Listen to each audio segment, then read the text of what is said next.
Please do not make this mistake if you are planning to apply for PR in Canada, or if you are in the process of PR application in Canada. So, a simple mistake ruined my entire application for PR and it got cancelled. So, this video is all about that. So, if you are facing some issues, just leave in the comments. There might be different people same like in your situation, so you can discuss or you can ask questions to me. I'm not an immigration advisor or a lawyer, but this is all about my experience. So this is not a controversial or like a sad video. I got my PR card, but trust me, this was so hard. This was not easy. I was suffering. I was so mentally down during this process. So I'll give you a little bit of background about myself. So I came here as an international student, of course. I did 2 programs and I got my 3-year work permit and everything. It was okay. There were no big issues or anything like that. I got my first invitation to apply for my PR. I was having a point of 498. I had 1 year of Canadian experience, and then during that 1 year journey, I collected all the documents and everything required. I just don't wanted to rush during my application, so everything was perfect. I had my best evaluation. I have my all the documents ready.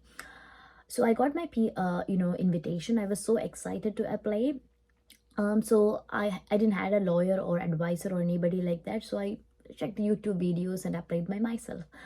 So I was so excited. The processing time was almost like 5 to 6 months. So after 3 4 months, I got a response from IRCC that my application is cancelled. So I was so shocked, and I was like shivering. Okay, what happened to my application? So I checked through the comments or the letter provided by IRCC. So it was written that I didn't provided the final the diploma or certificate, where when you complete from here, you get the final diploma or certificate with the seal and name and everything, right? So I forgot to keep that one. So I was in the assumption that I submitted everything. I didn't I was thinking like, I didn't, oh, okay, I might have submitted this one, but then I double checked, it was missing. So I was panicking. I contacted a lot of people, lawyers, advisors, my friends, and everybody. So yeah, it was not just me. So a lot of people were going through this situation, and I had researched a lot. So finally, I planned to apply for a reconsideration. I wrote a letter, apologizing, just giving a little bit of background and everything, a good description of what happened and all. But the thing is that it took me another 1 month to get a response from IRCC, and their response was negative. So they told me like they cannot reopen the application. All you can do is that just create a new pool. If you are invited, you can submit an application again. So this was really disappointing, and my heart was broken because I resigned from my job after getting all these invitations. So yeah, so it was pretty stressful stage.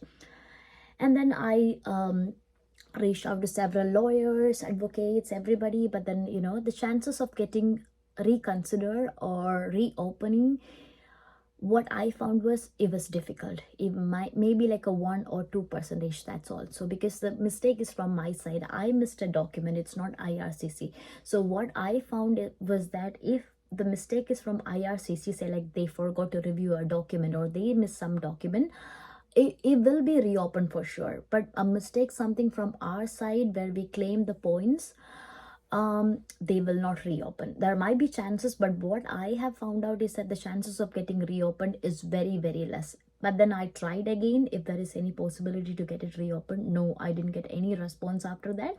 But then I found that there is no it's not a good idea to stress over and over, which is not going to happen. So what I did was I created a new profile. I came back to the pool again.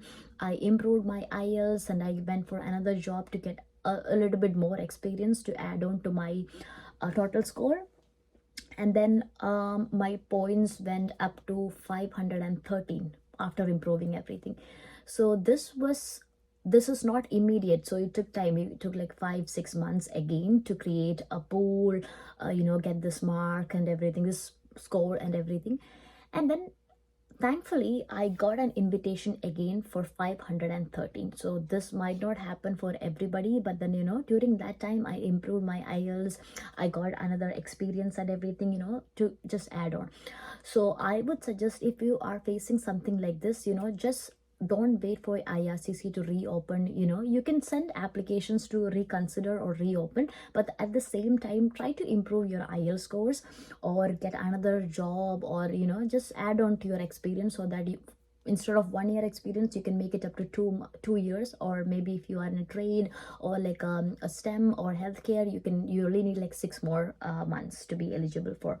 So make sure, don't stress on with that. I know this is stressful, but the thing is that just do something else, because this situation is very hard. Nobody is going to help you. You should find way by yourself to get more points.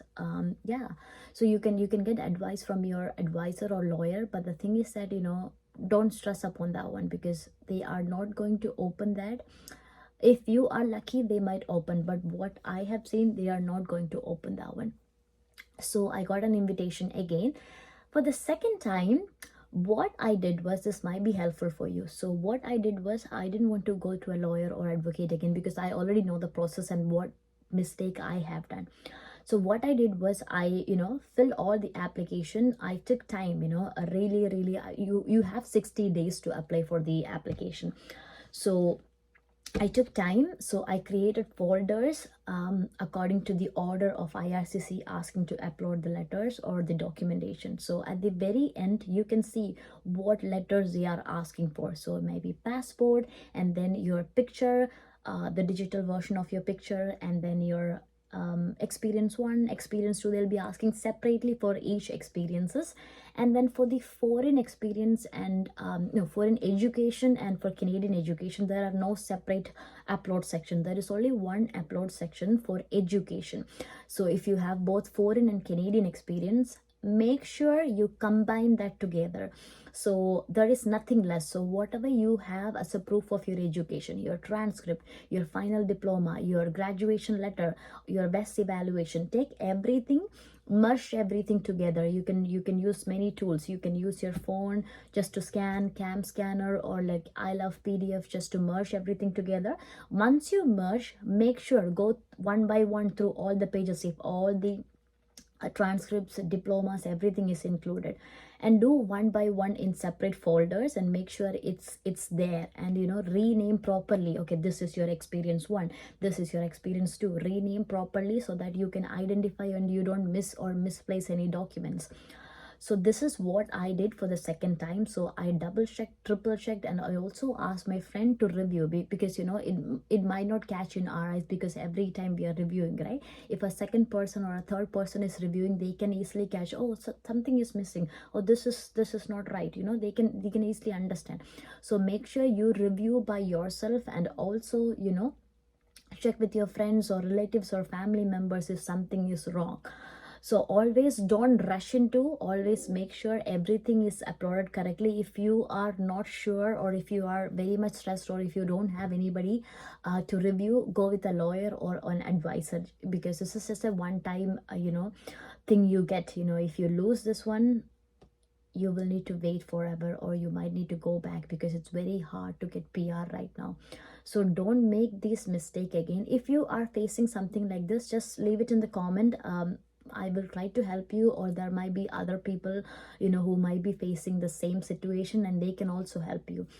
You can just open a discussion post under this video, and it might be helpful for you, because I've been messaging a lot of people who were doing these kind of things, and you were like stressful because of this thing. I got help from a lot of like candidates or people who were like suffering because of this. Yeah, so don't sit and stress over. Look for other options, and if you need help, just reach out to people. Nobody is coming to help you. You should find a way to help yourself. So create a new profile, and then try to find some things to improve your score, like IELTS, or get more experience or something like.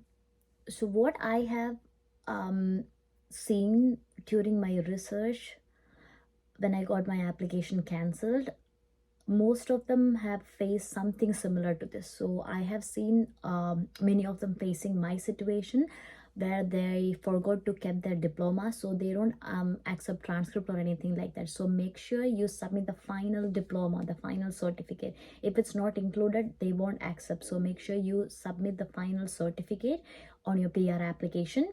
And secondly, what I have seen is that when you submit the experience letter, some of them they think that okay, they can just submit whatever they have. But one of my friends got rejected only because the experience letter didn't have the date when it was issued. So make sure when you request for an experience letter, there is a letterhead and then the date issued and the signature, duties and responsibilities, everything like that. So the date is important.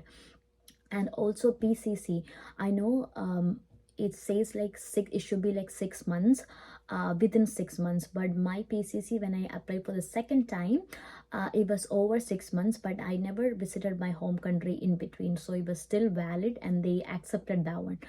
But then I also kept like an explanation letter. If required, I will be happy to provide you another PCC. So just like an explanation, because I didn't want to my application to get cancelled again because of this one. So my PCC, even if it's more than 6 months, they will still accept if you have not gone outside Canada to your home country or anything like that. So if you are not traveled, that PCC is still valid. So passport, you need to submit all the paper pages of your passport. Just scan everything and then submit together. And when you merge, make sure you some of the documents might be like a big size, so make sure you compress and then double check again all the pages are legible and everything is included, not cut down or anything like that. So always double check. That's the best option you can do.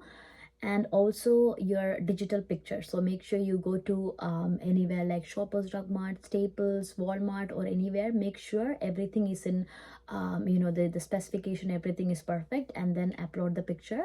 That's not a big issue, but any documents where you have claimed the points like experience, education, IELTS, or anything like that, that's very crucial, so don't miss that part. So if you need any other additional procedures or any other details about how to do the PCC or experience letter, what to include, let me know. I can post another video with a detailed explanation. This is just a video I just wanted to share with you.